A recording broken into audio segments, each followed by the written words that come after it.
YORUBAWUYI. Me say no to one Nigerian.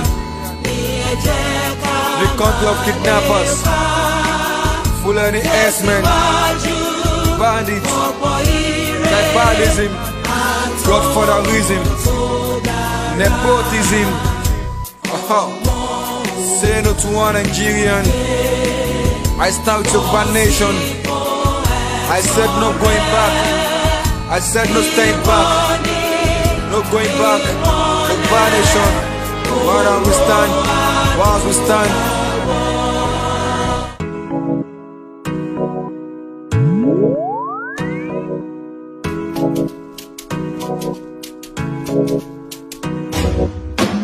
See the batty right there, Tony the low matter.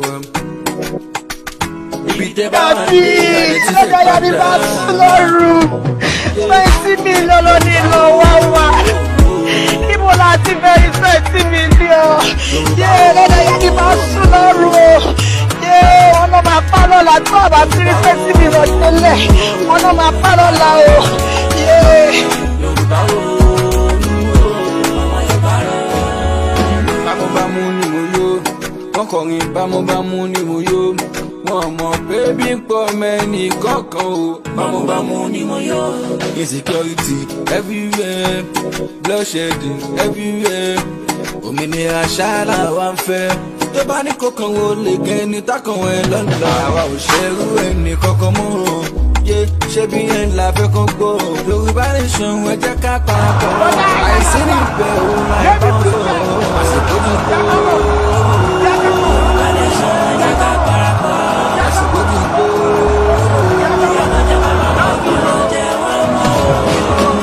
See the battle right there, don't you do my dad. If it's about my day, I let you take my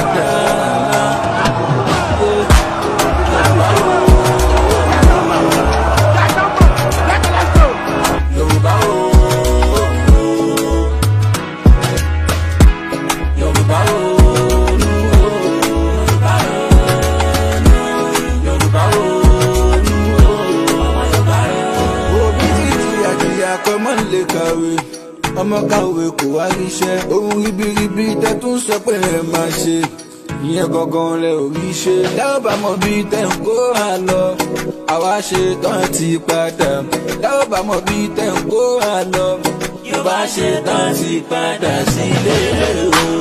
a ò ṣe mọ́ àwa ń lọ a ò ṣe mọ́ àwa ń lọ Ògún ẹ dìde Ṣàngó ẹ dìde Ọbàtálá dìde Alálẹ̀kẹ̀ dìde lọ́balọ́ba kẹ̀ dìde Yorùbá ẹ dìde sídi bá ti bá jẹ́ tó nídìí ló máa dà ibi tẹ́ bá wà dé alẹ́ tí kò padà.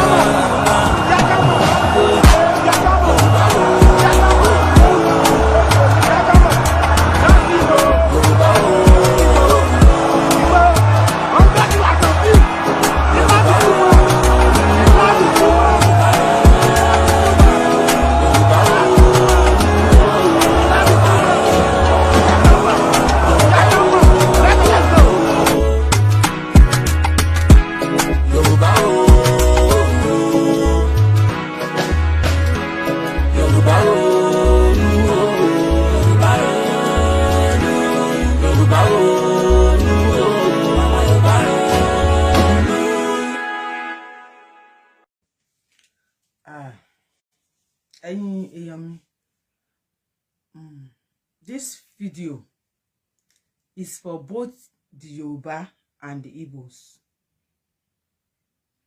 There is a video surfacing online. Tí àwọn èèyàn send sí mi látàárọ̀.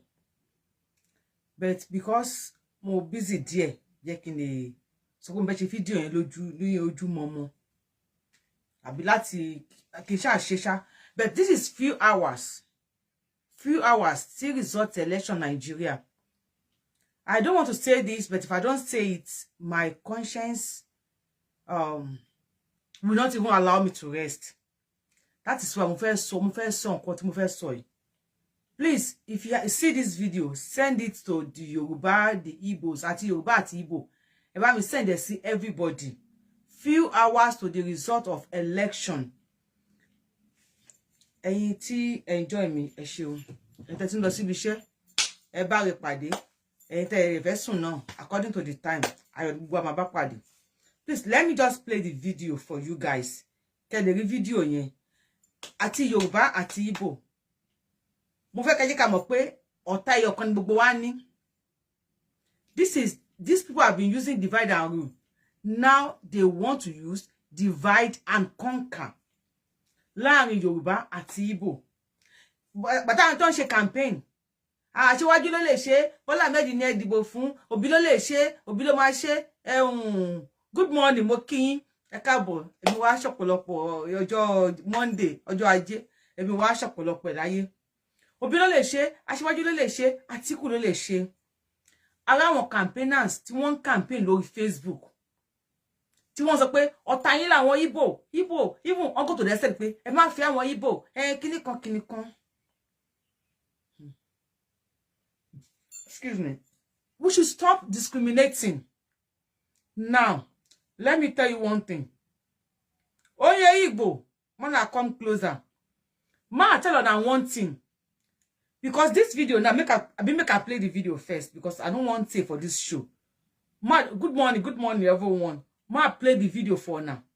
When one Igbo guy they talk say anyhow Nigerians the Yorubas where they Lagos State then go see wahala.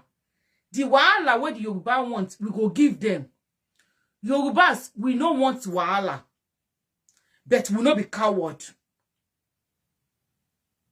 I am not doing this video to beg or to, I don't know. I'm doing this video to plead. Sema will not do wahala with each other. If we, the Igbos, and we, the Yorubas, if we are fighting each other, what do you think say go come out of that one? The Fulanis, they go just keep quiet. Igbo go kill Yoruba, Yoruba go kill Igbo. Anyone will remain. The Fulani go ransack them. Turn them to slaves. Ma play the video first. Make the thing for sweet. Ma play the video, I beg. Ma play the video for now. That's the war where you want for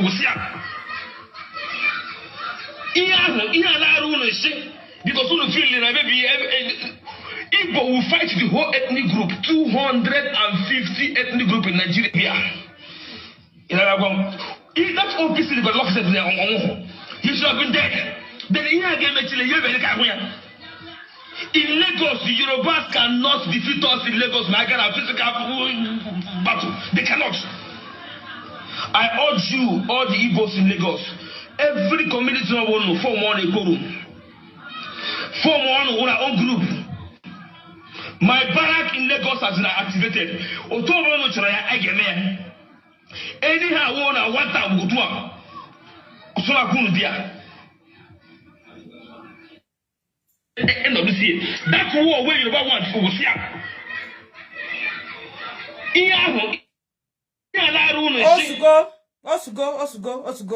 Also go. Don't do. That war where Yoruba want, we go give them. Which war will Yoruba want? Yoruba will not want war with honor. The Igbos. Because we believe that we they fight for the same cause. I know some stupid Yoruba go still come outside in the morning. They go still say, when I dey street on our man never on our mama, when me I dey street on our man never marry. I know they fear. But this one, now we will use our sense. That one where Yoruba people want, we go give them. Igbo people, man, I don't mind this guy. Oh, I bet my brother, more will use sense for this matter. If you say that word where Yoruba people want, you go give them. Man, I tell us something. Yoruba go defend. We go defend ourselves. Now our territory. Now our land. We go defend ourselves for there. Also go. Mona, I beg. Do am small. This is where the now our territory. lè mọ woro sí woro, lè mọ kọ̀rọ̀ sí kọ̀rọ̀. People when they hear, when they sabi English, when I help me translate them to this guy. Woro sí woro, kọ̀rọ̀ sí kọ̀rọ̀, tó bá dọ̀rọ̀ ọmọ nílùú, lè mọ every root and corner jù wá lọ. Tó bá di gbasgbos, lè mọ jù wá lọ. But the worst part is that Yoruba have been divided. Yoruba have been divided. All these people saying, Tinubu le ṣe kíní kan, as map oni all there. They lack sense. Only wọn ò pé, mi ò fi omi sẹ́nu sọ at the verse. The time where this Yoruba nation, Tinubu le ṣe, the other thing they come up, Yoruba Tinubu le ṣe, then they fight Yoruba nation. On a sense not there on our head. Some people had to work for Tinubu that time. And they tell on now, Yoruba must be one Yoruba. Biafra they do, Biafra, Biafra, Biafra. Some they do, onye Obi. Onye Biafra. Onye Obi never come outside to accuse onye Biafra. Onye Biafra never come outside to accuse onye Obi. Then they dance, onye Obi, onye Biafra. That time, the Bible will show me. Akin Yode Khalid Talombawi because only ìwọ gan ni wèrè. Mo fẹ́ men tó ń bá wí Akin Yode Khalid. Please, ẹ má ti fi emoji kini sórí ẹ̀. Tó bá yẹ pé èmi ló ń bá wí. Tó bá yẹ pé èmi ló ń bá, just put it pé èmi ló ń bá wí Akin Yode Khalid. Please, just do that. Na me you dey talk to, just do that. And they tell her at that time. Only jẹ́ pé guy tó sọ̀rọ̀ ẹni Akin Yode Khalid ń bá wí. Akin Yode Khalid, please put it. I want to know bí èmi ló ń bá wí àbí guy tó sọ̀rọ̀ yẹn. So me tí mo bí pé mi ló ń bá wí o tó bá ti bí ìyá ere kò sọ pé mi ló ń bá wí. Let me know, let me see. This will be your last show. I know there for all nonsense tonight. Abi this morning. Mo dey tell her now.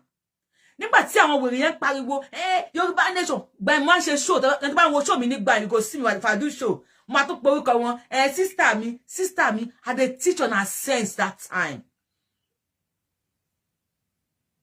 Had a teach on her sense that time. Say Yoruba àti Yoruba gbọ́dọ̀ bára wọn jà. Beje nka be fún Tinubu ngba yẹn pé tí n bá wà nínú Tinubu campaign ani, àwọn Yoruba nation will go be one. That time why they scope on now. Pé kí Yoruba àti Yoruba má jà. Ní tán pé beje sọ fún yín nígbà yẹn, and that time now bring down our sense. Many Yoruba people go to say aku ọmọ ẹni òkúkú ṣèdí bẹ̀bẹ̀rẹ̀. That ọmọ ẹni ò ṣèdí bẹ̀bẹ̀rẹ̀. Go walk. That time we say, what for DEE? A man you say, a man you on a no get sense. On a no get sense. You might have been toasting by sister me kinika, family matami, le launch research. Elon tule, àwọn tó ń fún yín info, tani, láàrin abẹ́lá lórúkọ ẹ̀ kíníkan. At the end of the day, ẹ rí pé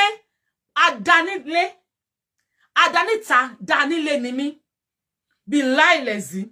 Adanita, Danile ni mí. Tí ó bá máa ròyìn mi ní gbogbo bí tí mo gbé. Èyàn kí mo rí korí máa mi o. All they will tell you ni pé nǹkan ẹyọkan ni kò gbà nonsense. Kò gbà ìyànjẹ náà ni kò fẹ́. Tó bá pé wọ́n yàn jẹ níta, ó máa dá sí. That is the only thing they will tell you to disqualify me. Gbogbo yín ẹ lọ research me. I know everything. Ẹ ṣe research ọkọ mi. I know everything. Ẹ tó kọ́kọ́ fún information about me. I know her. She is my friend. My childhood friend. Look for information about me. And what you don't know ni pé bí mo ṣe wà yìí mi ò ní ọ̀rẹ́ aláṣìírí. Right from kékeré mi tí mo wà ní kíní báyìí mi ò ní ọ̀rẹ́ tó máa pé ọ̀rẹ́ aláṣìírí mi lélẹ́yìí. None of my friends, none. It's live show ni mo ti sọ yìí. None of my friends can say this is àṣírí mi ò láṣìírí. I don't do something hidden. Mi ò kí máa kí ṣe tó bá wà ìdí mi ò kí ṣe mi ò láṣìírí lọ́wọ́ anybody. Gbogbo àṣírí tẹ wá káàkiri ẹ padà lulẹ̀ ni. Ẹ padà lulẹ̀ ni. Time tẹ́ kẹ́ máa gbé àwọn Yorùbá nation mọ́ra. Time you left campaign. Eleni gaga kini kan. Time you left wara yin káàkiri. Ìwọ tó lọ wá ọkọ mi. Tí mo ti rí picture ọkọ mi. Ó mọ̀ wí pé ọkọ ẹ kò lè dúró lẹ́gbẹ̀ẹ́ ọkọ mi. Ní ó jẹ́ kó lè gbé ọkọ mi wá síta láti wá bully. Ó mọ̀ kúwọ fún ara ẹ ò lè dúró lẹ́gbẹ̀ẹ́ mi. Ló ṣe lè bully mi. I am a blessed woman. So ẹgbẹ́ kan nìyẹn wà. Onye boda Igbo.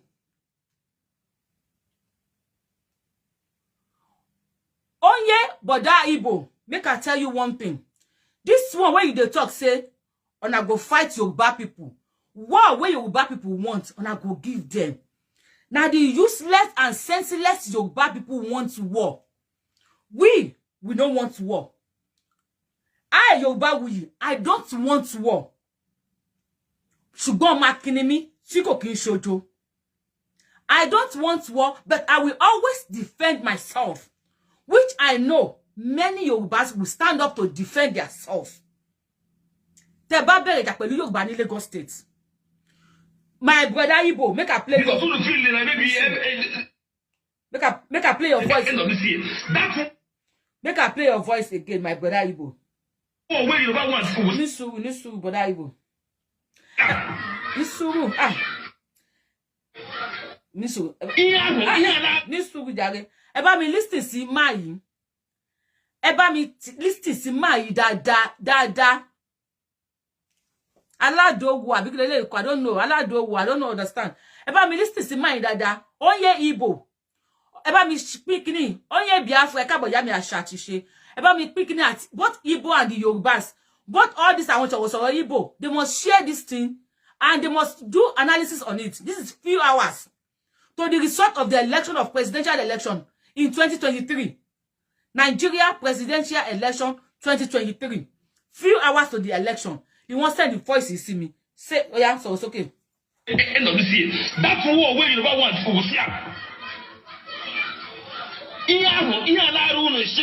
Because who feel maybe Igbo will fight the whole ethnic group, 250 ethnic group in Nigeria. That's all pieces of law said there on Omo. He should have been dead. Then in Lagos, the Yorubas cannot defeat us in Lagos. My God, physical battle. They cannot. I urge you, all the Igbos in Lagos, every community will form one EKO. Form one on our own group.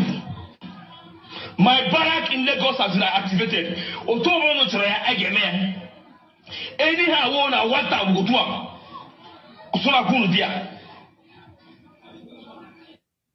to end of this year. That's war. My brother, I tell you one thing. If you want to fight war for Lagos, that war where you want, you go give for them. Who you want to fight the war for? With you go only kill the poor masses, the innocent Yailewedu. That is those are the people you will kill. The innocent Yaoni Popofu. This is what these are the people you will kill. The innocent Yaoni Banjo, selling slippers, selling coconut, selling rice, selling whatever. Those are the people you will kill. Mama allow calling this and those are the people you will kill.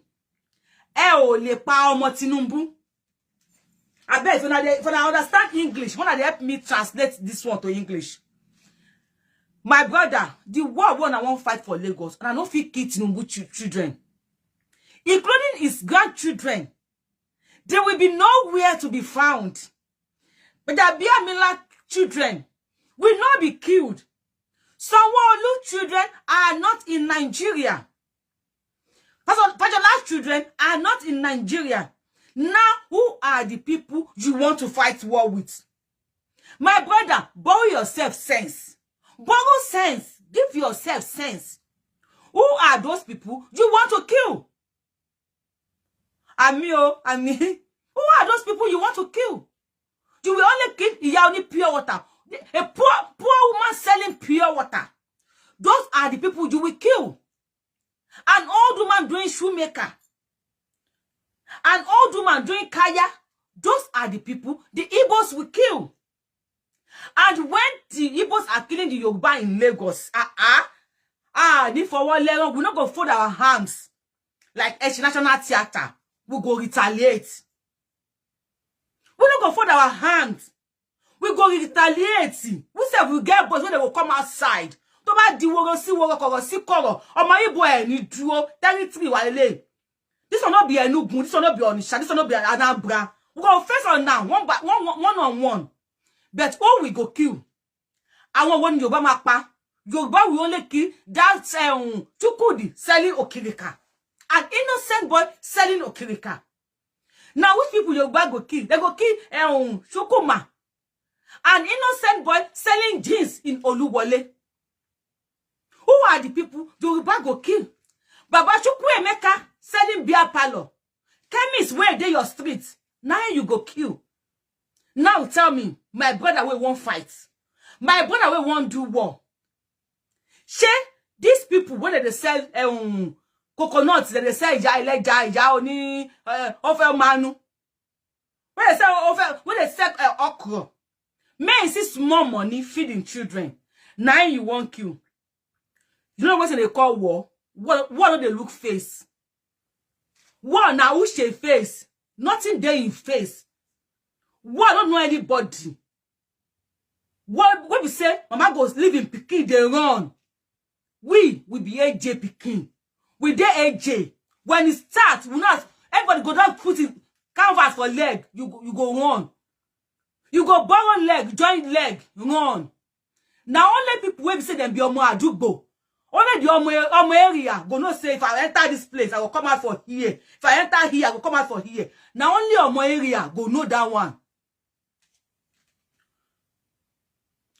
People when see you say na mouth then get it door. Emilio, I beg not bring that one come my page tonight. I beg this morning. Now mouth then get. If you feel defend yourself, mama when they say pure out of your area, feel defend himself. Me, I go say, okay, if it happen now, I don't say you, if you hold at me, I go there with you. You hold at me, I go hold something. Okay, me, I hold something now, with the face ourselves, they do bad suppose. Mama, when they say pure water, most of Yoruba women, they don't get hypertension. Most of them don't get BP. Their children go school, finish for school. Their children don't bring money, come back home. So mama, they hungry. Now the small money when they see that they take feed their children, their graduates who don't go school, come back. You don't see where to walk. Mama say they give her chop money. Mama said they don't get BP. If so mama hear bass for outside, they don't go touch her, you go die. Ma, I tell her now, one story. One of Nigeria footballers, popular footballer. If you from AJ, you go know the person who they talk. A popular millionaire in dollars. If you from AJ, Orile, the mama they live for Orile. If you are from AJ, you will know this. You will remember what I am saying. You know, motor to accident in the Orile bus stop. Lati doyi. Motor yen non do awon eyan. Motor yen lano. Awon yen wan sa iya yen. She just peeped from the window like this. Nigeria footballer ni Macbeth is now an international footballer. To ba ra emi. E to ba wa ni e to ba jo meje. You will know. To ba ra emi. To ba don fe fi $1 million ra emi iya yen. Omo tí mo sọ ni owó yẹn o. Popular jingle the word nínú word. I am not a football fan, so me sọ pé kini ko ló ń play fún. But ọmọ àdúgbò ni. Nígbà yẹn ó ti mọ orúkọ because paper gbé yẹ, paper everybody gbé. Ìyá yẹn yọjú báyìí lórí àwọn èèyàn. Tí iná tó sáré káàkiri pẹ̀lú iná lára. Jésù tí ìyá yẹn pariwo kò pariwo Jésù yẹn délẹ̀ tó fi kú. Ṣé iná lọ pa ìyá yẹn? And the banati ni our team on so be early 2000. No team on if they live for Orile bus stop. Upstairs the guy gbe yoju ni pa pe àwọn accident ṣẹlẹ̀ ní títí kí ló ṣẹlẹ̀. Ó rí pé àwọn èèyàn on sáré káàkiri pẹ̀lú náà lára. Jésù ni ya pa tó bọ́ sálì kíámọ̀. Ṣé Jésù ai pa Muslim ni ye. Muslim ni ya astaghfirullah. Ha ti ya ṣe ni ya fi bọ́ sálì kíámọ̀. That mama na she na gun then shoot the mama. They don't shoot the mama gun. They don't shoot them anything. ha ha ha ha ìyá yẹn kó tó di pé ọmọ yẹn débi tó dé yẹn ẹ mọye àwọn ìyá wa tẹ́ pé àwọn ìyá wa nílẹ̀ Yorùbá wọ́n gbàwẹ̀ jù wọ́n lè gba ìyá mi ti ní ọ̀sà wọ́n lè gba àwẹ̀ ti next year wọ́n àgbálẹ̀ àwẹ̀ bíríbírí àwẹ̀ funfun àwẹ̀ dúdú àwẹ̀ pupa gbogbo àwẹ̀ làwọn ìyá wa ti gbà.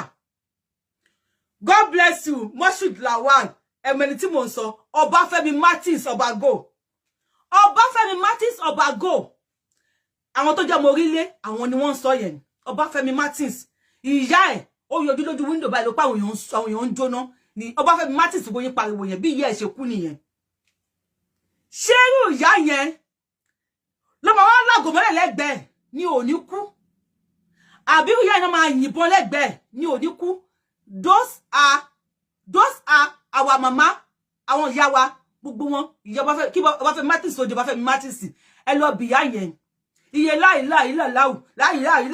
asaga fúwù láì pé nìkan kìnnìkan àìsùn tí ìyá yẹn ti ṣe ó ti gbàwẹ̀ títí dé pé ìyá gan ò ṣe kíní mọ́ ìyá Ọbáfẹ́mi Martins ní ọkọ most àwọn 75% àwọn ìyá Yorùbá bọ́yì máa ń ṣe nìyẹn ikú ọmọ nípa ìtàlẹ̀ bí wọn ò jẹ wọn fẹ́ kọ́ ọmọ wọn jẹ ṣérù ìyá iná máa yìnbọn lẹ́gbẹ̀ẹ́ ní òní kú mo ní kí n máa parọ́ ni now àwọn tí wọ́n mọ̀ pé Ọbáfẹ́mi Martins ni wọ́n kọ síbẹ̀ pé Ọbáfẹ́mi Martins ni tèmi ò ṣe kí n pa irọ́ nìyẹn.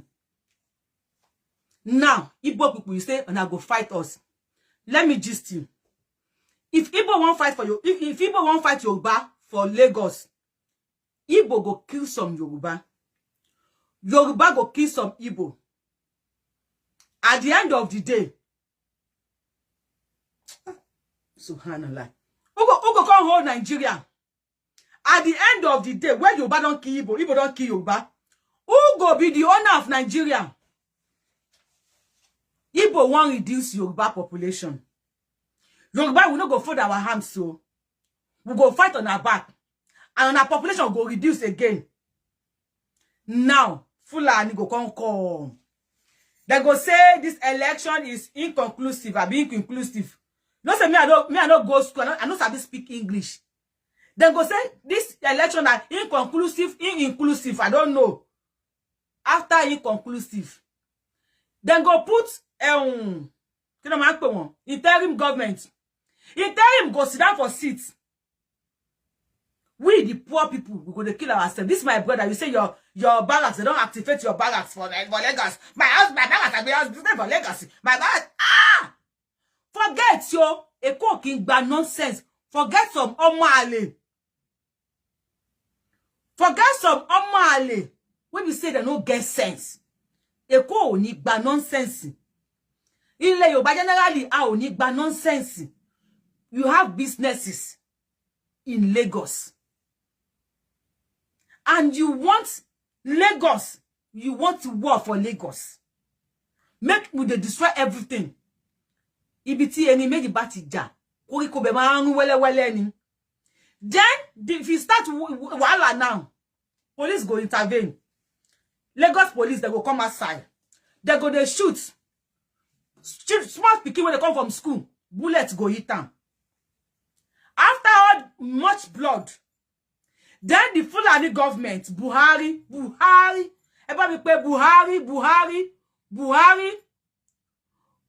go bring repentant Boko Haram soldiers. They go deploy repentant Boko Haram soldiers to Lagos State. And it go be like the one way they inside Bible. When you say me that they kill all male. Anybody where born pikin will be man, make them they kill him. They when they ransack, if you be boy, they will small time now. You go see some boys, they go come put something for breast. They dress like say they be woman. Because they go they pack anybody will be boys. Not be today they happen, no. If they happen well, many people go jail. Innocent people. They go die for jail. Nobody go say he won't bail them. Now government catch them. Then go label them, say that they disturb the peace of the nation. From there, army go feel overthrow Nigeria. The Fulanis are just waiting for, they are just waiting. Buhari is just waiting for evidence. Concrete evidence. Concrete, correct evidence to say, they disturb the peace of the nation.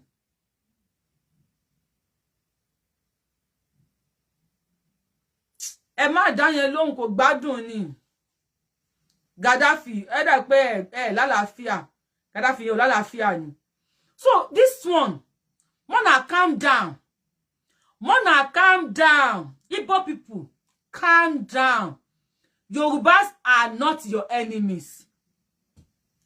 Never allow these people to use divide and conquer. They have been using divide and rule, divide and rule, divide and rule. They have been using divide and rule on us every day. Now, don't allow them to use divide and conquer.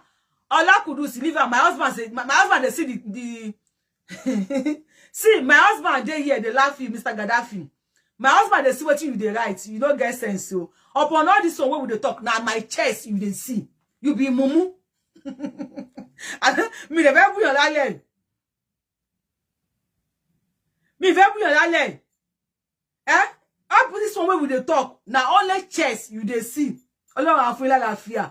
God go hear you. Oh, no, my husband, they see your. My husband, they show me your comments for here. My husband, they here. They show me your comments. My husband, they here. They show me your comments. You know well, this one a person property, a person property. God, that way they talk, say, oh, no, Mr. Gaddafi, yeah, we might get so to honest for. My God, they look you, they look your profile self. That's war where you want to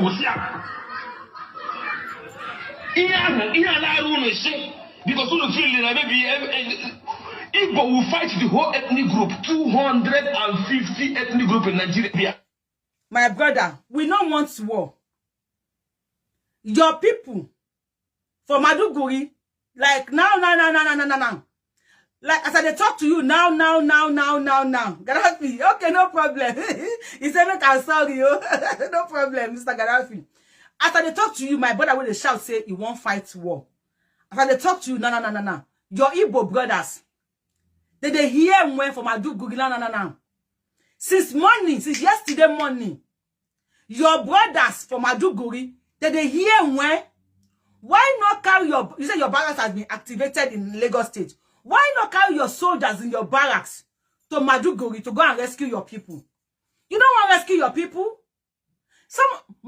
Their goods worth millions of naira.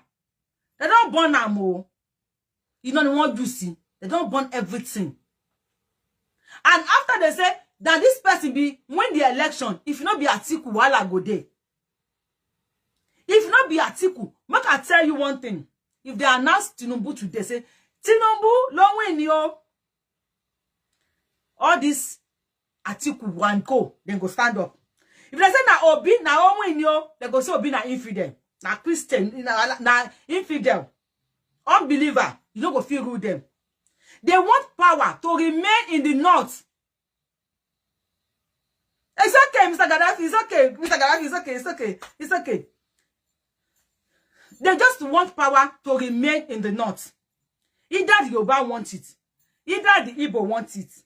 They want power to remain in the north. The Igbos, and I don't use on our sense, Biafra, no, they abuse Obitererente campaigners.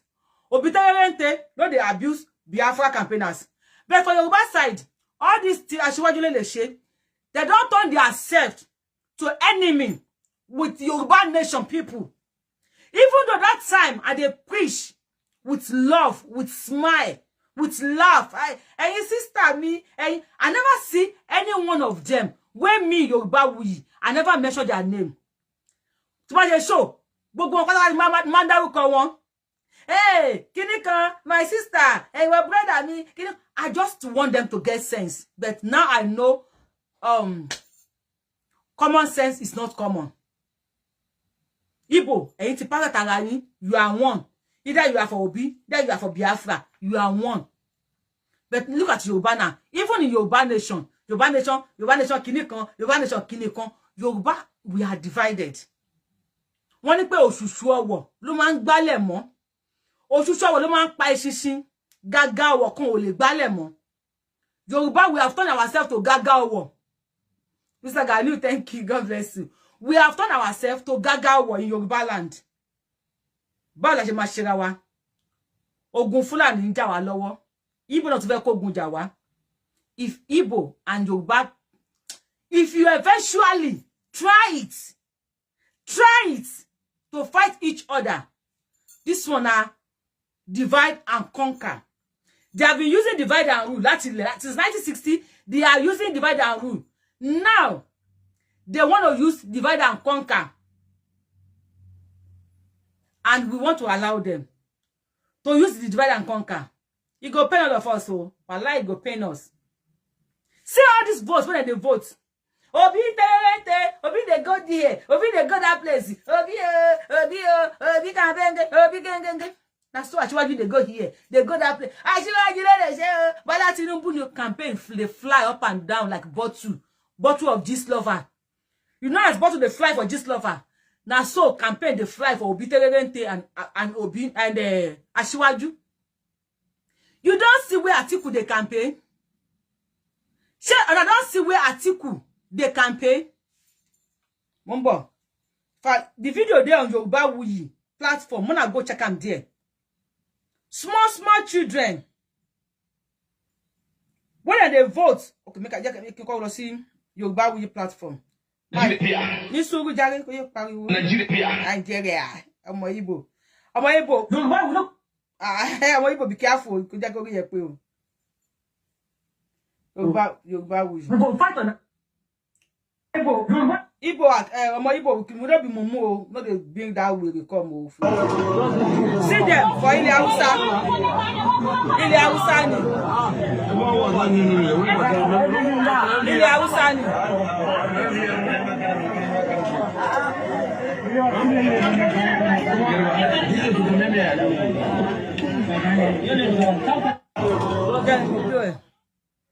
This is Hausa. See North. See as they vote for North. And I don't see as they vote for North. Ibo the one thing here, Oshatiri. Sherry Aberi, ba mi ko síbẹ̀ Sherry Aberi. Sherry bí wọ́n ṣe ń dìbò. Yẹ kí n fún ní volume.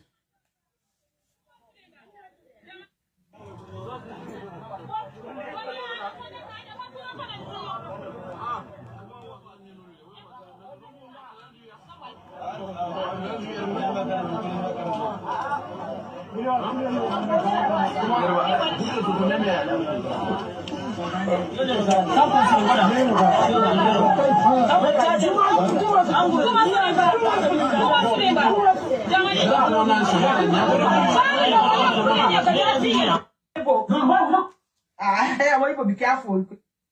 Shebi on us, eba me share video. Me tell you share bibi. Shebi on us as they vote for not. You see, I think we just calm down. I think on which kind you say on that age. This one not be same on that age matter. Not be on that. Going on. They are living with lady. You see, I think we one person say underage. This one not be underage. Watch the video. Then they inside sitting room. Then they take ballot paper, then they print them by themselves. And they put so they don't print them. Not be say about underage or not be underage. This one are ballot votes. I'll show you again, I beg.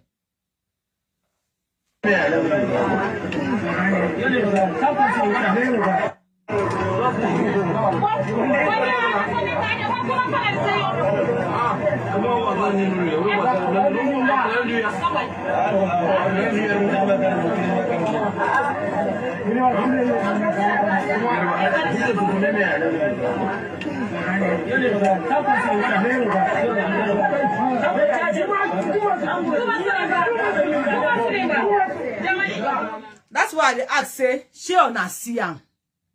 This will not be underage. Then they inside parlor, inside their living room. Then they vote. That's why you see, I think they disturb himself. With the support of the cabals, with the support of Muhammadu Buhari, they not say we they spark at any small thing, we go spark. All what they are waiting for is for the Igbo and the Yoruba to start fighting each other. Nothing else. What are they wait for? Now for the Igbos and the Yorubas to start fighting each other.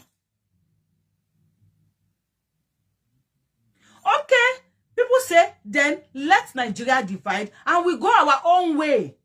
Yes. Let everybody go to their own tents. The Yoruba should go to their nation. The Biafra should go to their Biafra nation. If you want to hold on to Nigeria, hold on to Nigeria. Yet you say Yoruba no go.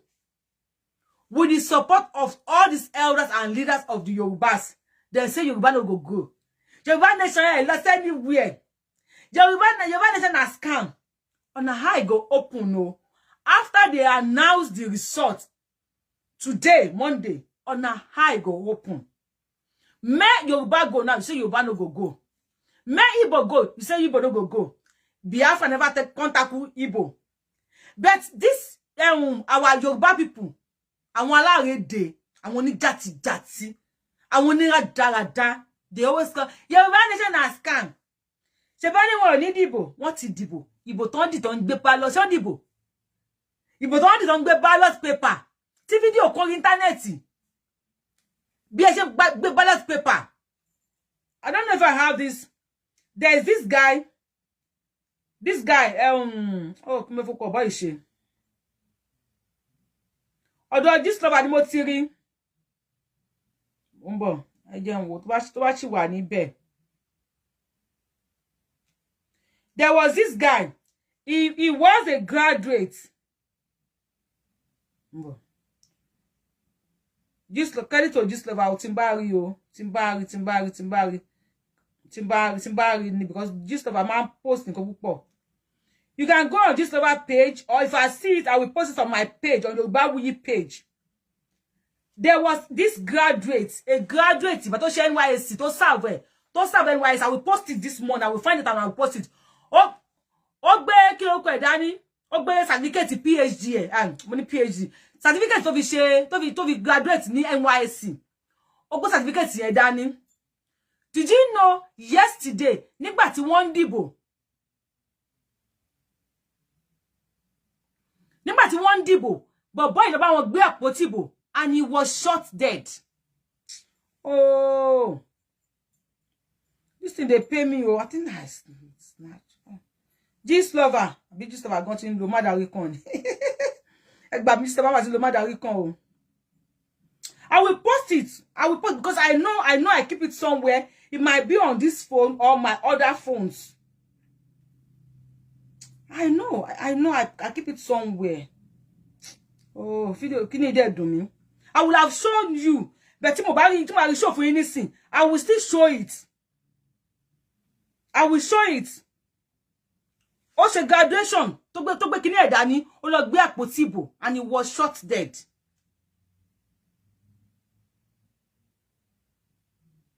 Ṣé bá máa wò ní tí àwọn pèrè yìí tó máa waste àwọn ọmọ tiwa.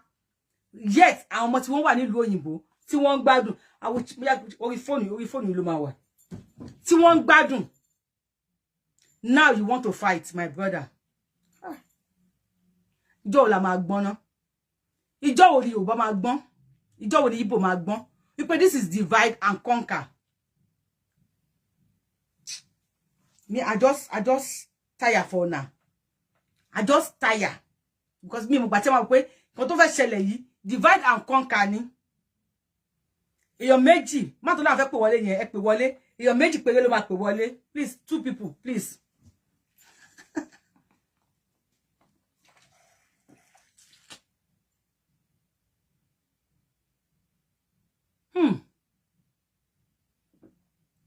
Ọlákùdùsí ṣe ìtì ọ̀gẹ̀dẹ̀ ni. Kò tó ohun tá ń yọ àdábẹ́ lọ́dọ̀ tí yín ni. Èmi náà kì í ṣojo. But àwọn ìyá wa ńkọ́. Okay, Mr. Samuel, welcome. Ma Olayinka, don't have to wọlé yẹn. If you cannot call in, I'm going to call it a day. But before we call it a day, ẹ jẹ́ á wò Igbo people. Ma tell on one thing. I know say I won't fight oh. I said I won't fight the Yoruba people. Ma tell you one thing. Baba Ayo Adebanjo, Pa Ayo Adebanjo. Where support Peter Obi. Say Igbo, Ayo Adebanjo na Igbo name. No, Ayo Adebanjo na Igbo name. Igbos, and I won't fight war with Yoruba people. You come and say you won't fight war with Yoruba people. Obasanjo, when you support Peter Obi, na Igbo name.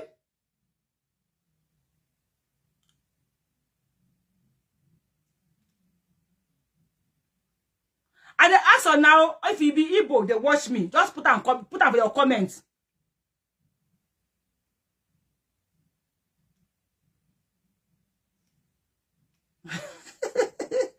Mrs. Veronica said we should please promote peace and not to instigate anybody to fight. Mrs. Veronica, did I say anybody should go and fight? Eh? Ah, Ọlọ́run fi la gbọ́yé. Ọbásanjọ́ kí ló máa pè pé èèyàn fàyàn kalẹ̀. Apart from support, kí ló máa pè pé èèyàn fàyàn kalẹ̀ fún Ìbò. Nominate Obi ni. Obasanjo to nominate Obi Tererente. Obasanjo name, not be Igbo name, na Yoruba name. So, if na they think can go front, when they think can go back. Obasanjo name, na Igbo, na Yoruba name, he support Obi Tererente. Baba Adebanjo, na Yoruba name, then support Obi Tererente. All this Afenifere, Yoruba name, then live we will be Yoruba people. They support Obi Tererente. Na endorse. Allow fancy mi kawe. Atugba kini la ro ye se Mrs. Abi Wasola Alan. E se God bless you. Enter minister se wo ya ma lọ sókè. Endorse, nominate. All this for the all Afenifere.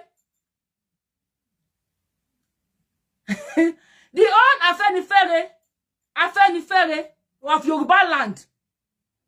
Our elders, our leaders, then leave us when we be their Peking. Then they endorse Obi Tererente. Then they support Obi Tererente. Now, I said I won't fight war with us. If you are just coming in, I bet me will play the guy first again. If you are just coming in, though, the guy will won't fight war with Yoruba people. Eh? Bros, okay, you know be yourself, you be. Bros, I beg, calm down, we will be Yoruba. We don't dey fear. Wala Ọlọ́run bá ń gbọ́. Ogun alaje ń gbọ́. We don't dey fear o. But we don't just want me. I don't just want wahala. Mas, where's ourselves? This guy, no make a verse so this morning. Oba ma ekinu bi mi laaro yi o. You won't fight war. Which kind of war you won't fight? Go sit down, Jerry. So I was okay. Can you go? Mama. End of this year. That's war where you want to see. Because you feel that maybe Igbo will fight the whole ethnic group, 250 ethnic group in Nigeria. That's all peace is locked up there. He should have been dead. Then he again actually in Lagos, the Yorubas cannot defeat us in Lagos. Nigeria physical battle. They cannot. I urge you, all the Igbos in Lagos, every community will form one EKO. Form one our own group. My barrack in Lagos has been activated. Anyhow, what I will do. So I couldn't there. End of this year. You know why Yoruba people? I'm not playing this again. I've dropped this. Yoruba people, my people, I go talk for English. For broken, I be preaching English. Also, I be AJ Peking. I be AJ girl. I talk for AJ language. My people, you know why this guy gets confidence? Say Yoruba and no fit defeat us for Lagos. Everybody knows say Yoruba people on our mouth no be one. I for Yoro lo mu ọmọ ìyá mẹ́fà kú sí oko ẹgbàá fà. Màá sáré sọ ìtàn yẹn fún ẹ̀yin tó bá pé ẹ mọ̀ ìtumọ̀ ẹ̀. I sọ̀rọ̀ Yoro lo mu ọmọ ìyá mẹ́fà kú sí oko ẹgbàá fà. Obìnrin kan wà, ó bí ọmọ mẹ́fà. Ó bí ọmọ mẹ́fà. Ìyá yẹn wá lọ yá owó níbì kan. Ìyá ìgbà tó máa ń ṣe ọfà tó máa ń fọmọ dúró. Ìyá yẹn wá kú. Kò tí sanwó yẹn tán. Nínú ọmọ mẹ́fà yẹn, ṣe bí ó yẹ kí kan lọ dúró fún ìyá wọn ni kó máa ṣọfà. Káwọn márùn tó kù kó máa lọ ṣiṣẹ́ níta.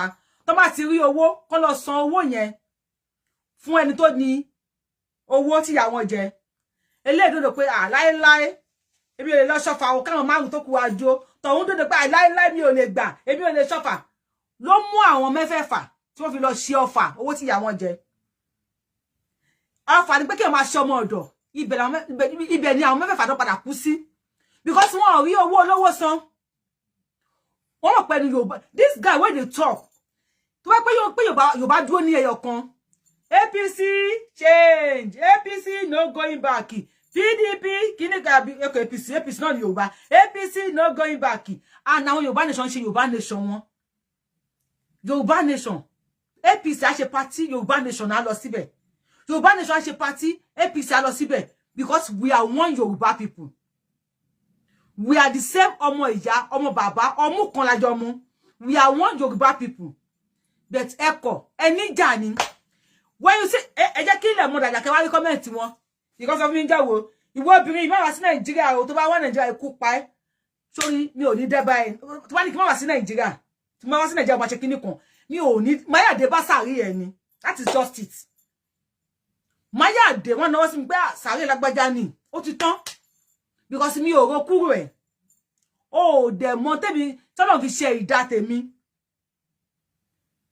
but Yorùbá akọ àṣì ọ̀kan ìyá jẹ màálù tó kẹ́yìn sí Fúlàní kò ní jẹ́ ìyàtọ̀ ọmọ Yorùbá kọ́lọ̀ má jẹ́ kó rí bẹ́ẹ̀ fún wa torí bí tá a bá dé yìí ilẹ̀ mọ́tán o ilẹ̀ mọ́tán some hours to the announcement of the winner of your 2023 election presidential election ọlọ́run má jẹ́ arógun you think take over nílùú òyìnbó you sit in your comfort zone ó pogun sí Nàìjíríà ṣebí ni mo ń pogun ẹ̀yin tẹ́ wà ní Nàìjíríà ọkàn yín balẹ̀ ju àwa tá wà níbi bí lọ ẹ̀yin tẹ́ wà ní Nàìjíríà ẹ kúkú rí nǹkan ẹ ṣá ń lọ ní America said this the British said this they said if you want to take people as slaves if you intend to take people as slave or if you want a slave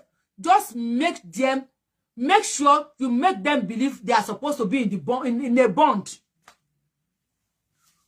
tó bá fẹ́ fi èèyàn ṣe ẹrú tí ó fẹ́ kí ẹrú yẹn kó sọ pé òun ò ṣẹrú mọ́ kàn preach fún kàn make sure pé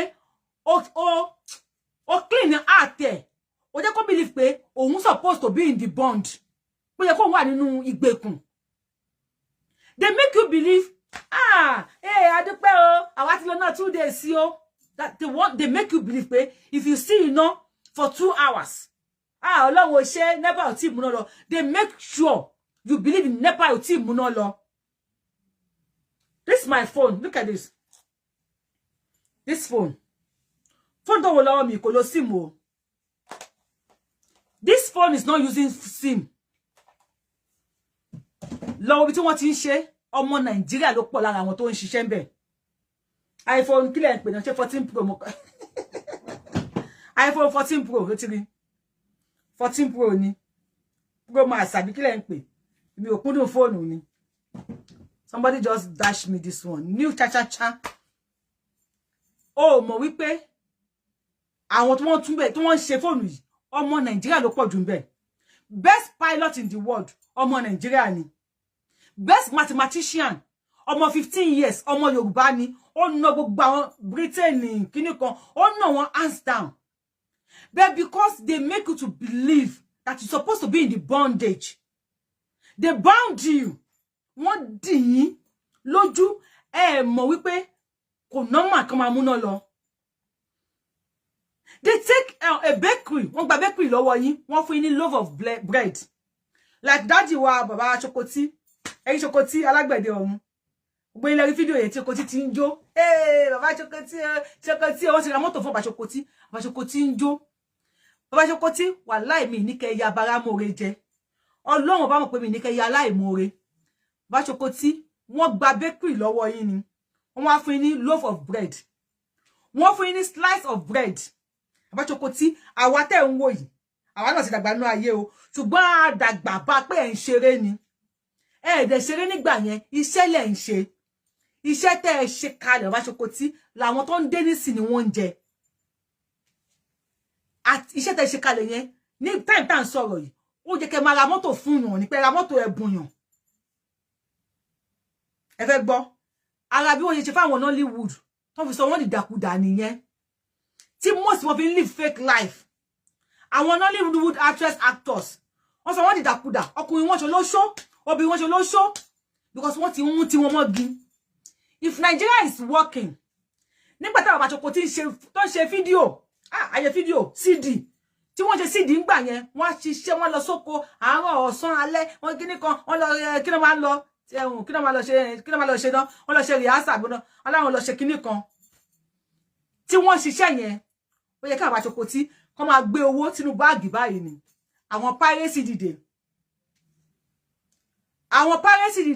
wọ́n ń gbé fíìmù àwọn àbàṣọkọ tí wọ́n ń ta fíìmù wọn wọ́n ń gbé fíìmù àwọn àbàṣọkọ tí wọ́n ń ta àwọn Yorùbá Nollywood nọ́ní whatever wọ́n kóra wọn jọ wọ́n ní kóòtù yá ànígbà ni ìgbà tí wọ́n dé kóòtù àwọn piracy àwọn tí wọ́n ń jíṣẹ́ wọn gbé tí wọ́n ń tà you will see 15 movies 15 videos in one CD 15 different videos in one CD wọ́n ṣépè wọ́n ṣe gbàṣẹgbà àwọn tó ń gbé piracy wọn ò filẹ̀ wọ́n dé court àwọn ní piracy padà mú ẹni wọn olóhùn most actors the old actors lóhùn wọn dè ní Bachokoti. If Nigeria is working location God bless you sir if Nigeria is working Bachokoti, you don't supposed to be here saying one for minimum to kini kan no ẹ ti ṣiṣẹ́ lo location ẹ ṣe gbogbo ẹ you are not the type you dey ṣiṣẹ́ tó láyé yín. If Nigeria is working if Nigeria government fight against piracy fún yín but they don't want to fight against piracy because they want to render you guys useless. Àwọn obìnrin tí wọ́n bá rí bí tó máa lọ mọ́ wọ́n lọ ṣolóṣó wọ́n bá wọn sùn bó ṣe wù wọ́n wọ́n á lò ìtọ́ máa lò nínú wọn wọ́n á fi wọ́n dára tó bá wù wọ́n because they render you useless so you can be useful to them. Fake most one fake life they come you see mo wọ esi wọn lè wọ o my goosey my kinikan irọ́ ni 0/10 láti announcing tí wọ́n ti endorse pé Tinubu tí wọ́n ti ń jà bí wọ́n ṣe ń yẹ̀yẹ́ ara wọn àtẹni tó gbá èèyàn sùn àtẹni tó tí wọ́n fún lówó kan àtẹni tó gba 90,000 wọ́n ń yẹ̀yẹ́ ara wọ́n tú they are bunch of shameless people wọ́n tú àṣírí ara wọn. Yes, yeah, piracy actually dealt with the old actors and actresses. Piracy ló bá yé wọn jẹ́. Bachokoti, you are over 60. At your age, Baba, ó yẹ kẹ́ máa ti gba retirement. Ní age yín Bachokoti, ó yẹ kẹ́ máa ti jẹun retire pé ẹ ti retire o, ohun yẹn retire. Ó yẹ kẹ́ ti máa gba retirement. Nigeria big babe, you say my actress, my actors, big babes. Mo ra leta Abuja, mo ra leti kini kan, tó má ti jà báyìí, ẹ máa wá ráṣìírí wọn pé kò ra lé o. Ó rent ilé ni o. Wọ́n lè tọrọ abẹ́ lọ́wọ́ èèyàn kan fi bímọ. Abẹ́ tó máa wá sí ìlú òyìnbó báyìí, wọ́n lè tọrọ abẹ́ lọ́wọ́ ará ìlú òyìnbó kan fi pé a fẹ́ bímọ ìyá wa lábẹ́ yín, kò sí tí wọ́n lè tọrọ.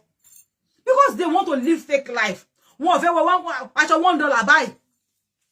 Those are the things some useless people want me to be doing. YORUBAWUYI yẹn, wà ń lọ ìgbò ṣe bí ọmọ ọ̀dọ̀. Money target, money focus. Mo ti lọ sí ìlú òyìnbó, ó ti bí ẹ. You think I want to come to ìlú òyìnbó? You think me, YORUBAWUYI, I don't want to come here. Mo fi Ọlọ́run, mo fi Kábà búra. Wọ́n ti ní kí wá sí ìlú òyìnbó. Kì í ṣe 5 years kí tó gbé mo gbéra sí ìlú òyìnbó. Èmi ṣiṣẹ́ ní Nàìjíríà tí mo rí owó ni. Tí mo rí owó gidi. Ìjọba Nàìjíríà ló ti ṣe àwa sá wá sí ìlú òyìnbó. Ìlú òyìnbó tẹ̀mí wá kàkà kéku má jẹ sèse. A fi ṣàwàdà lèmi fi ṣe. Ẹ má wulẹ̀ kọ́ mo ma ṣe kíní sìn. Kàkà kéku má jẹ sèse. A fi ṣàwàdà lèmi fi ṣe. Ẹ̀yin ní ní ìran gidi. To yẹ pé from your youth ló ti sá wá sí ìlú òyìnbó because Nigeria ò gbé ẹ́ ó ríṣẹ́ gidi ṣe Nigeria Nigeria ò gbé lójú wá mo ti lọ sí ìlú òyìnbó sí lọ sí airport lọ bèrè mi are you kidding me kí lọ sí airport kí lọ bèrè pé òun lọ sí ìlú òyìnbó lọ ṣẹrú òun lọ sí and you are proud lọ sí I am not proud of where I am.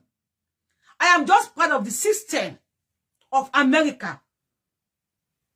But don't fear America be mi lọ pé ìyá tí wọ́n America ní America kí n wá lọ ṣe pure water ogun owó tó máa ní ogun owó tó láyé yìí ó sì ogun owó tó pure water ṣíṣe ó sì pure water lè mi ṣe ogun owó gidi jẹ ni mo ti ń ṣe káwọn ará bí tó débẹ̀ wọ́n débẹ̀ ọjọ́ ń bọ̀ lólúwa wí mo fẹ́ kí ọ̀rọ̀ election kú onle kó má dàbí pé mo ń campaign against yín ni ọjọ́ ń bọ̀ ní olúwa wí tí ẹ bá mú tíkẹ́ẹ̀tì oríṣiríṣi truck mi ẹyọ kan mo sọ 1100 ìwọ wèrè tó ń sọ̀rọ̀ yẹn dàbí ẹni pé òmò kan tó ń ṣe truck mi ẹyọ kan ní Lagos State I paid 1100 lórí truck ẹyọ kọ̀ọ̀kan lójoojúmọ́ tí mọ́tò mi bá kò ní máa tó bá kò ní first stack tó bá gbé omi mi fẹ́ sọ pé iye mọ́tò bá lọ ṣiṣẹ́ fún mi tó jẹ́ tèmi fún ara mi tí mo fowó owó ògùn tèmi rà tó fi ṣiṣẹ́ fún mi tí mo táwọn ọmọdé ṣiṣẹ́ ní di machine tó ṣe pure water fún mi I make good money níbi pure water ẹ̀yin yìí náà lẹ débẹ̀ lẹ fi tíkẹ́ẹ̀tì bá ti wá jẹ́ láti first time tó bá ti yọ ní Apple Junction wàá sọ tíkẹ́ẹ̀tì 200 naira my two wàá sọ 200 Sùúrù Alábà wàá sọ 200 wàá sọ owó kíní kan 1100 naira ni mo sọ lórí mọ́tò ẹyọ kọ̀ọ̀kan lójoojúmọ́ ẹ wá ní pure water wọn báwo ni pure water ò ṣe ní wọn omi lásán ni pure water kò yẹ kí pure water wọn they make you believe pé o gbọ́dọ̀ ra pure water ní 20 naira ẹ wọ́n fẹ́ everything níyàn lára when we were growing up àwọn Sanwó-Olú ẹlẹ́nu tọkùtọkù yẹn all this àgbàlagbà all this Tinubu and co Yorùbá ń bú Tinubu I will bú Tinubu tó Tinubu lọ́mọ Yorùbá mi ò mọ̀ tán Àtíkù nílùú ẹ̀ tó bí sí lọ́hùn mi ò mọ̀ tán kí ló kọ Peter Obi Tinubu all this Tinubu bàbá when they were growing up táwa wà ní kékèké omi ẹ̀rọ la máa mú tá bá ti ń bọ̀ láti school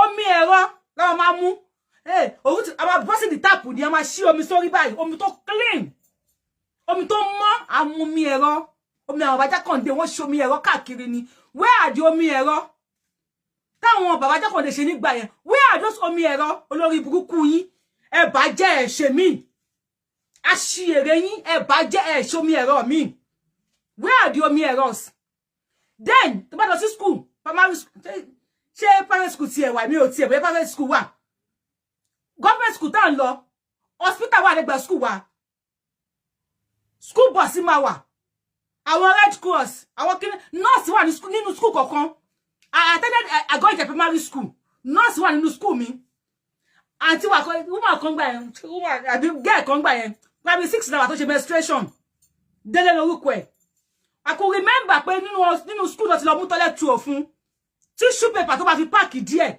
a ní first aid box ó wà nínú headmistress office headmaster office kíní kan private kíní kan àwọn health private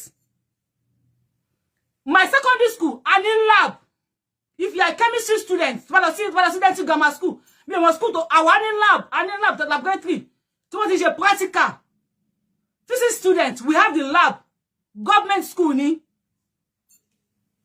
80s mo parí secondary school if you are seeing me like this 80s mo parí secondary school and now on laboratory where I could remember one of my classmates tó operate ayan nígbà yẹn ayan wọ́n mú ayan wọ́n pa ó la ayan nínú ó kó fún ẹ jáde ó tún kó sí padà when you were in school then you know where you want to go you know what you want to be and the day the bá gbé jẹ́ and people are not saying the truth they're not speaking truth to the power torí àti jẹ ti wọn àwọn bẹ́ẹ̀ infrastructure torí tẹ́bẹ́ ti bẹnu kẹ́mi sílẹ̀ fún mi 1 million kí Tinubu lè fún mi 500,000 is that what we care for all these actors and actresses see them molesting themselves when MC was paying for your child's school fees he was not a thug there MC as shameless as all these celebrity are MC ló san school fees àwọn ọmọ yín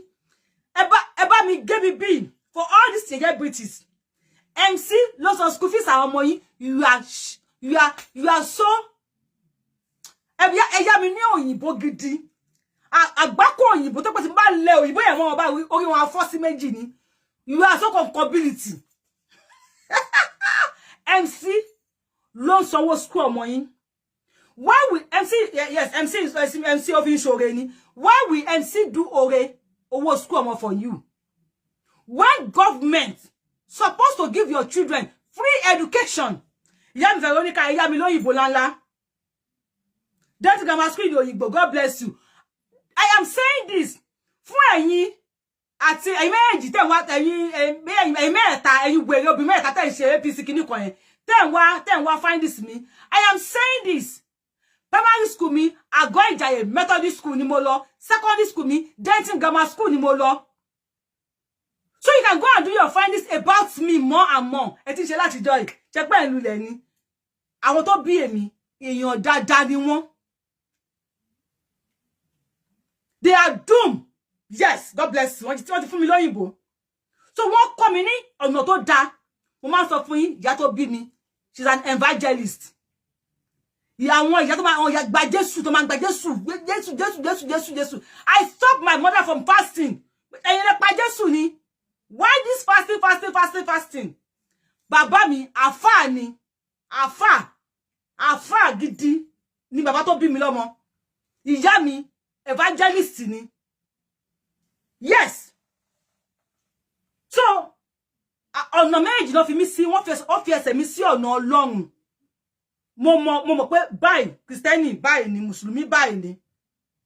And all they live nínú ìrẹ́pọ̀. So wọ́n tọ́ mi nínú ìrẹ́pọ̀, ni mo ṣe ń pè sínú ìrẹ́pọ̀ nígbà yẹn. Ẹ̀yin òdìdìrìn. Ní ojú tì, MC. Ìgbà tí wọ́n sanwó flight ẹ lọ sílùú òyìnbó, lọ́dọ̀ ní kẹ́ lọ sílùú òyìnbó ni. Shameless people. Nollywood, shameless Nollywood. Must you go to ìlú òyìnbó? Lówó flight. Bàtà sanwó hòtẹ́ẹ̀lì ẹ ń gbà yẹn, ó mọ̀ pé tọ́ọ̀gì ni. You see yourself? You see your life? They pay for your hotel. Wọ́n lọ run yín mọ́bẹ̀ ìrúnkúrun náà máa run yín. Torí ìyàwó oníyàwó, ìrúnkúrun lè yàn máa run. Ìrún pé bí kò ní wá lọ́la lèyàn ṣe máa. Ó máa run ní ìrún pé ẹ̀ ní wá lọ́la. Ìrún òṣì ló máa run yín. You are just bunch of shameless people. You any right láti campaign fún ẹni tẹ́ fẹ́. Yes, any right láti campaign fún èèyàn tó wùn yín. But don't come and tell us pé I will campaign for Lágbájá torí pé ó fún mi ní 10,000. So torí pé ẹnìkan fún wọn ní 10,000 ó san school fees ọmọ tiẹ̀ ní ayé tiwa a ti gbọ́dọ̀ fi play a game. Not be so. Yes, they pay for your school fees, your children's school fees. Why not tell them, Baba, brother, uncle, tẹ́líkà campaign fún yín? Ṣé nílùú òyìnbó táwọn ọmọ tí yín wà yẹn èló lẹ́ ń san fún primary school? Primary school year is ọ̀fẹ́.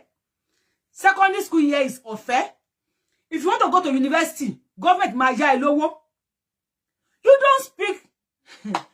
Speak the truth to power, to the authority. Ẹ má fún àwọn mi lówó school. Ẹ kọ́ school ọ̀fẹ́. Torí school ọ̀fẹ́ ni most àwọn bàbá yìí lọ.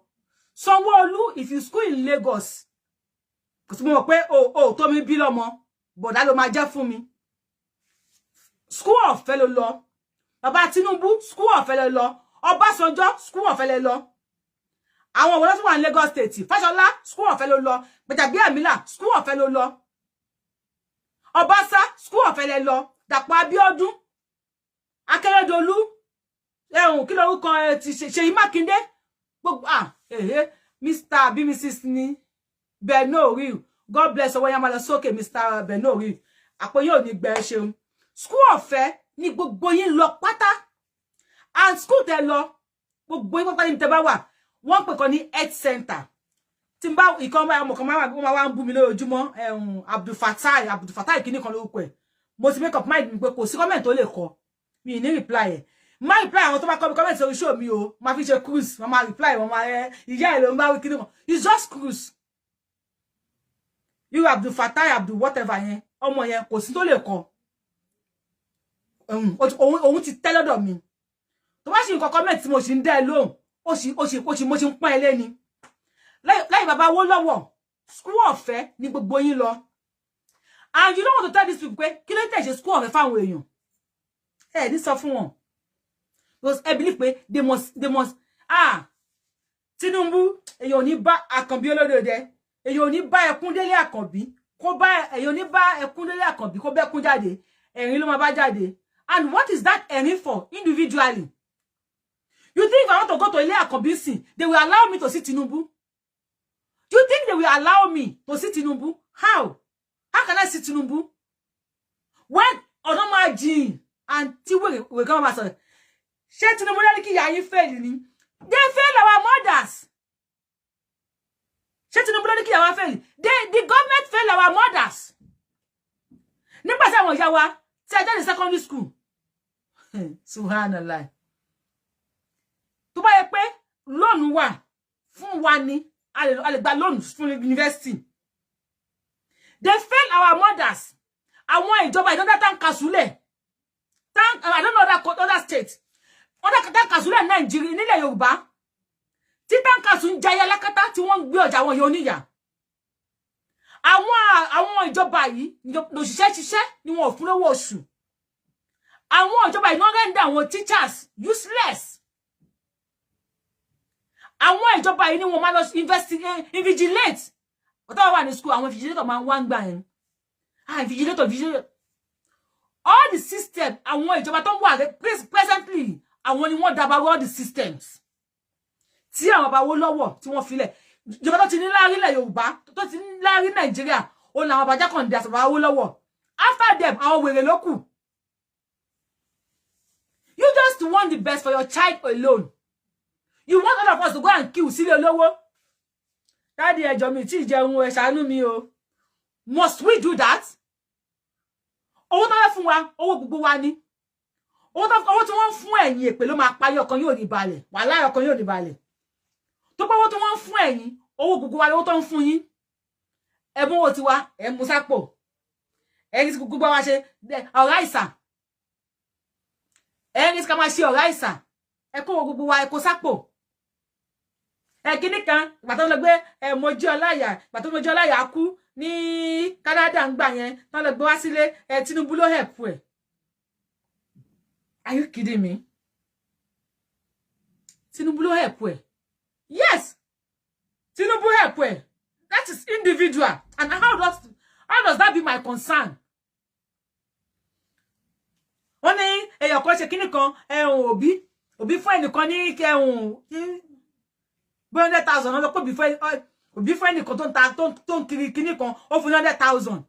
So definitely I will prefer for Obi to go for 100,000. You want me to vote for Atiku? And who? Ní ìlú òyìnbó tó bá fẹ́ campaign wàá fi àwọn nǹkan tó ti ṣe campaign ayé àwọn bàbá Adékúnlé Ajásin tí ọmọ Awólọ́wọ̀ bá gbé àpótí ìbò lọ́wọ́ yìí ẹ̀rọ pé mo ṣe Yorùbá nation ni o tí ọmọ Awólọ́wọ̀ bá gbé àpótí ìbò ọmọ Awólọ́wọ̀ ọmọ Jákàndé máa tẹ ìka fún wọn ọmọ Awólọ́wọ̀ ọmọ Jákàndé máa tẹ ìka máa tẹ fún wọn impact bàbá Awólọ́wọ̀ ó wà nú ayé mi ó wà nú ayé àìmọye ọmọ impact bàbá Jákàndé ó wà nú ayé mi ó wà nú ayé àwọn ọmọ alọgbàbẹ̀rẹ̀ nọ́mbà alọṣègbà alọṣàwọ àwọn bàbá Awólọ́wọ̀ àwọn bàbá Jákàndé nígbà táwọn yẹn ti kú tó ti kó lórí oyè Nàìjíríà ti kú tó àwọn wèrè ló kù ọwọ́ àmẹ́ ẹ̀yẹ British wọ́n wá render you useless. You guys are useless. Àti ẹ má ṣe rí ṣe ń tú 90,000 not gbà fọwọ́ campaign ní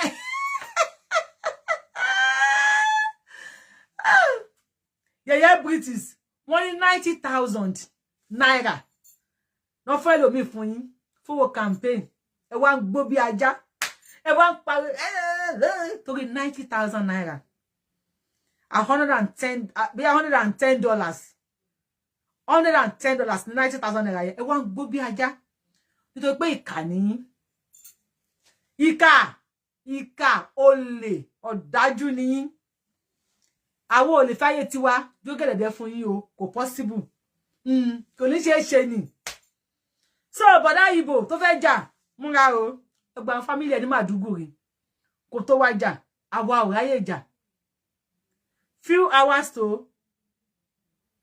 election presidential Nigeria presidential election results ni mo ṣe lè ní 26 e ki mo date yẹn today is 26 27th of February no ma ti le ba ti mo lọ́dọ̀ yín Nigeria no ma ka poti no ma ka Igbo no ma so results 27th of January February 2023 àwa ti wà ní 26 ní bibi ní New York 26th of February 2023 27th of February ní Nigeria 2023 few hours láti ka election èmi Yorùbáwùyí mo sọ wípé bọ̀dá Igbo tó fẹ́ jà bọ̀dá Igbo we won't fight Yoruba people we know me I don't like fight you I don't like war so and I know my people don't want to war we don't want to fight any war with you but if you say you go fight war with us we go defend our land wallahi bọ̀dá kini if you want hear this again that war where you want to see bọ̀dá keep quiet o because all the Igbo will fight the whole ethnic group, 250 ethnic group in Nigeria.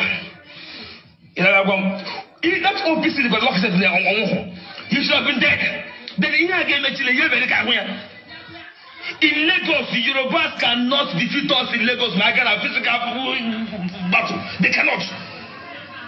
I urge you, all the Igbos in Lagos, every community will form one EKO. Form one our own group. My barrack in Lagos has been activated. Anyhow, I want to go to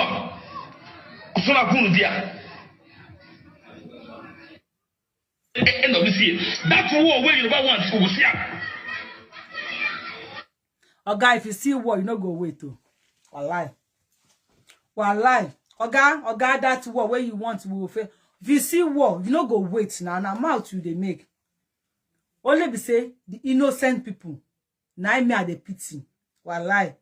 The innocent shoemakers, the innocent pure water seller, the innocent kabu drivers, the innocent danfo drivers. When you bad people and the Hausa people they fight for Lagos that time. Now all this aboki shoemaker, aboki whatever. I only want for Rico. So that's what me they prevent the innocent poor people. Tinubu children no day oh.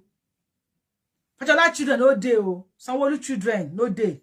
Including me, my children self no day Nigeria. So I just the pity the innocent people.